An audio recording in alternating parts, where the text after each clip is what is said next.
Madam, this brings me to my third key thrust, growing a strong socio-religious sector. The Singapore Muslim community draws strength and guidance from our asatizas. In turn, our asatizas have the responsibility to provide the community with sound religious guidance that is appropriate for our Singapore context. This is especially so amidst an increasingly diverse and vibrant socio-religious landscape, a point that Dr. Intan has also noted. A key example of this is our Fatwa Committee, which has the responsibility of guiding Muslims on contemporary socio-religious issues. Chaired by our respected Mufti, the committee comprises experienced local asatizas who issues fatwas or religious opinions to help Singaporean Muslims understand and balance their religious and civic identities and obligations. In deliberating a wide range of issues, the committee has also tapped on experts from diverse disciplines. Our fatwas have endeavored to help Singaporean Muslims stay true to the teachings of Islam while living out their lives in modern, secular, and multicultural Singapore. So at the inaugural Fatwa Conference on 11 February this year, our Mufti, Dr. Muhammad Fatih Barakam, said, and I quote, "Finding answers to new questions is not as straightforward as conveniently saying, let's go back to the Quran and Sunnah. A responsible fatwa authority is one that provides guidance to real challenges faced by the community." He also cautioned against feeling contented with the voluminous compilations of positive law produced by classical scholars, however excellent these intellectual treasuries might have been. I agree with the Mufti wholeheartedly and understand that the Fatwa Committee may at times depart from the positions of religious bodies elsewhere in the Muslim world. And I hope that Singaporeans will appreciate the committee's efforts in providing religious guidance that is contextually appropriate for the diversity in our Muslim community and in our multiracial and multi-religious society. So with this in mind, MUIS is developing a Fatwa Rulings compilation. The first of 5 volumes was launched at the recent Fatwa Conference and is an important contribution to scholarship and as a source of public education. MUIS also hopes that Singapore's experience at making progressive fatwas can contribute to the advancement of global Islamic jurisprudence. Dr. Intan asked how MUIS can help better equip our asatiza to meet the needs of the community, while Dr. Muhammad Faisal Ibrahim asked for an update on the Mandatory Asatiza Recognition Scheme, or ARS. The Mandatory ARS came into effect from 1st January 2017 and now covers all asatizas, including Quran teachers. To date, more than 2,500 asatizas and Quran teachers have registered under this initiative. Registered asatiza are assessed to have the minimum requirements to provide religious instruction. This system provides the community with greater assurance that those who offer religious guidance have the baseline qualifications and training. It is not just about the asatiza's paper qualifications. Their religious guidance must also be compatible with our cherished values and way of life in modern multicultural Singapore. Many of our asatizas are graduates of the 6 full-time madrasas offering primary, secondary, and pre-university education to more than 3,500 madrasah students.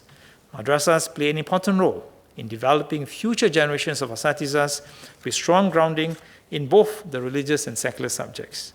So to Mr. Zainal Sapari's question, the existing madrasah quota of 400 students per cohort has been able to produce the asatiza needed to meet our community's needs.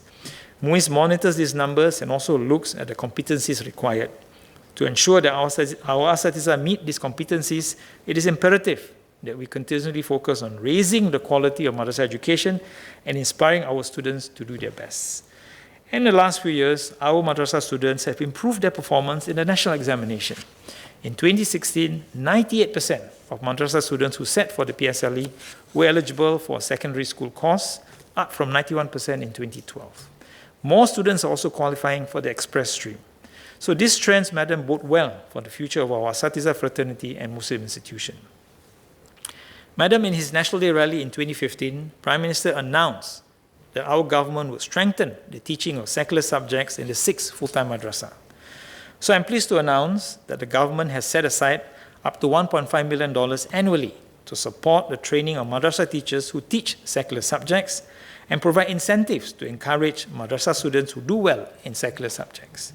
Students can now look forward to about 350 new awards being given out for good performance from this year onwards.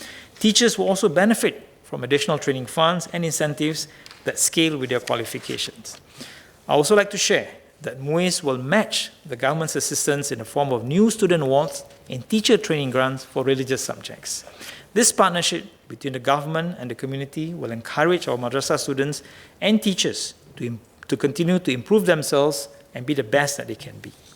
And as part of this wider support for the madrasah sector, MUIS is also developing a new Madrasah Al-Arabiah campus in Toa Payoh. Mr. Saktandi Supahan asked for an update on the design of the campus. This new campus will have up-to-date IT infrastructure and facilities to aid learning and is estimated to cost about $17 million. MUIS has set aside $10 million for the new campus, with Madrasah Arabiah engaging the community to co-fund the remainder.